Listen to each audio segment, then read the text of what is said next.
Assalamualaikum warahmatullahi wabarakatuh. Baiklah, saya akan menjelaskan tentang peran ulama dalam membangun kearifan sosial. Ulama merupakan sosok yang arif dan bijaksana. Maka ketika mereka bertemu dengan budaya dan tradisi, itu tidak langsung menolak dan tidak memberangus, melainkan menjaga dan melestarikan budaya tersebut karena mempunyai kearifan lokal. Sejarah mencatat bahwa Wali Songo itu berhasil menyebarkan agama Islam dengan damai dan dapat diterima oleh masyarakat karena mampu menjadikan kearifan lokal itu sendiri sebagai instrumen dakwah. Artinya dakwah tersebut dengan penuh rahmat dan harus dikedepankan persatuan agar tercipta perdamaian. Nah, simbol persatuan tersebut menjadi perhatian utama bagi para kiai pesantren yang meneruskan model dakwah dari Wali Songo ini, baik pada masa penjajahan hingga sekarang ini. Dan hal itu juga muncul dari kesadaran bahwa bangsa Indonesia merupakan umat yang majemuk dan beragam. Jadi para kiai itu mewujudkan persatuan antar bangsa itu merupakan satu hal yang penting, apalagi kala itu Indonesia menghadapi berbagai kemanusiaan penjajah selama beberapa ratus tahun.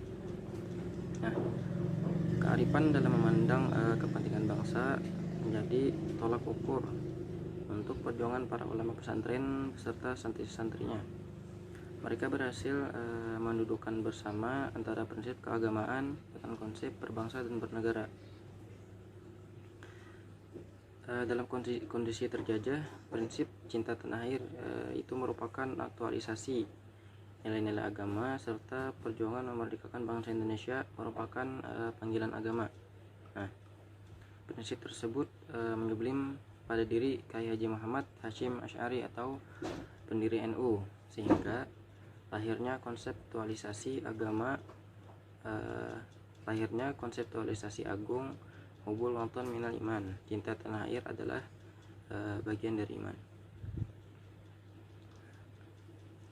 Walaupun Kyai Hasyim Asy'ari ini mumpuni dalam ilmu agama, tetapi ia tidak menutup mata terhadap bangsa Indonesia yang masih dalam kondisi terjajah.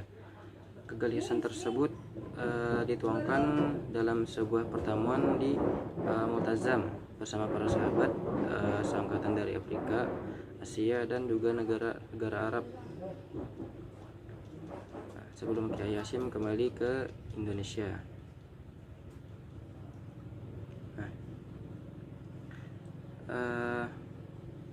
Pertemuan tersebut terjadi pada suatu hari di bulan Ramadan di Masjidil Haram.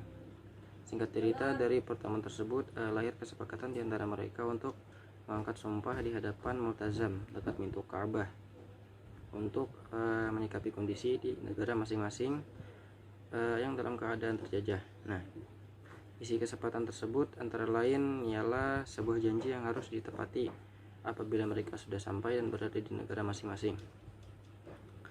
Sedangkan janji tersebut berisi atau berupa tekad untuk berjuang di jalan Allah Subhanahu wa taala demi tegaknya agama Islam dan berusaha mempersatukan umat Islam dalam kegiatan penyebaran ilmu pengetahuan serta pendalaman ilmu agama Islam.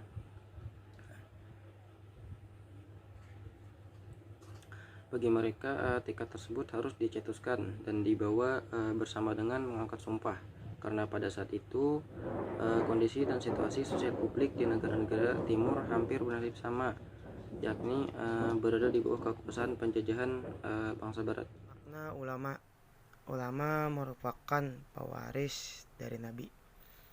Dalam artinya, ia mempunyai kewajiban untuk menjalankan ajaran-ajaran yang sudah diajarkan oleh Nabi, dan ia pun memiliki tugas serta tanggung jawab untuk menyampaikan ajaran-ajaran tersebut kepada umat manusia.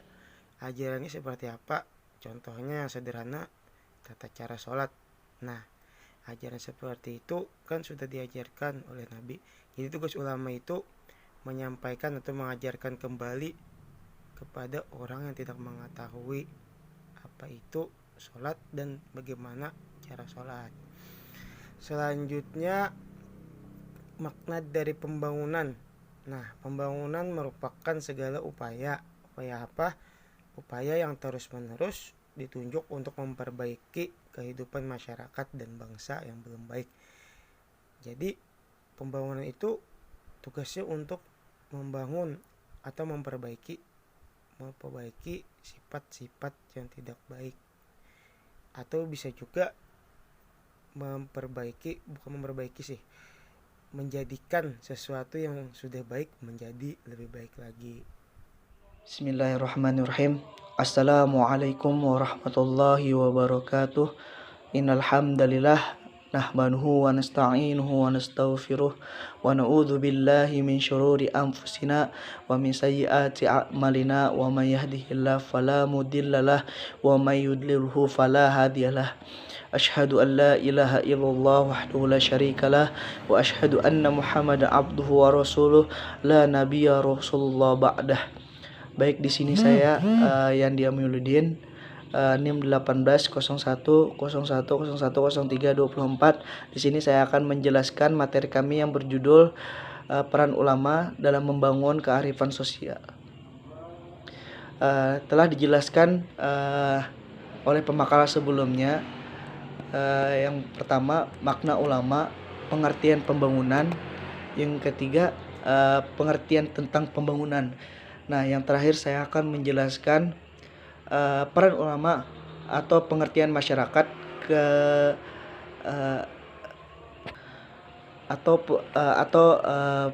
peran ulama kepada masyarakat. Pengertian masyarakat dalam istilah bahasa Arab yang artinya syirkah. Apa itu syirkah? Yaitu suatu perkumpulan yang berasal dari kata syirkah tersebut. Lebih dikenal dan begitu familiar bagi masyarakat Indonesia dibandingkan istilah bahasa Arab al-mujtama yang berarti masyarakat. Kata bahasa Arab menurut Purwadarminta dalam Kamus Bahasa Indonesia diartikan sebagai pergaulan hidup manusia atau himpunan yang hidup bersama di suatu tempat dengan ikatan-ikatan aturan yang tertentu. Jadi dalam artian masyarakat bisa kita artikan adalah pergaulan atau perkumpulan hidup manusia atau himpunan orang yang hidup bersama di suatu tempat dengan ikatan aturan yang tertentu. Di sini peran ulama sangat penting untuk kepada masyarakat dengan memberikan pencerahan kepada masyarakat melalui fatwa keagamaan yang dilahirkan, tetapi juga berperan mengeskalasi kepentingan umat Islam dengan pemerintah, dengan sebaliknya menjelaskan kebijakan pemerintah kepada rakyat dengan menggunakan bahasa agama sehingga bisa diterima dengan baik oleh mereka dan dapat mereka jalankan dengan penuh ikhlas, karena di dalam Islam melaksanakan perintah Tuhan untuk pembinaan kehidupan sosial dan budaya, maka sehingga memberikan pengayoman yang baik kepada masyarakat. Dengan adanya ulama di masyarakat, maka masyarakat lebih memahami apa itu syariat Islam dengan baik. Mungkin itu saja penjelasan dari saya. Kurang lebihnya mohon dimaafkan, karena kebenaran itu hanya milik Allah semata dan saya hanya manusia yang tidak luput dari kesalahan. Wabillahi taufiq wal hidayah. Wassalamualaikum warahmatullahi wabarakatuh.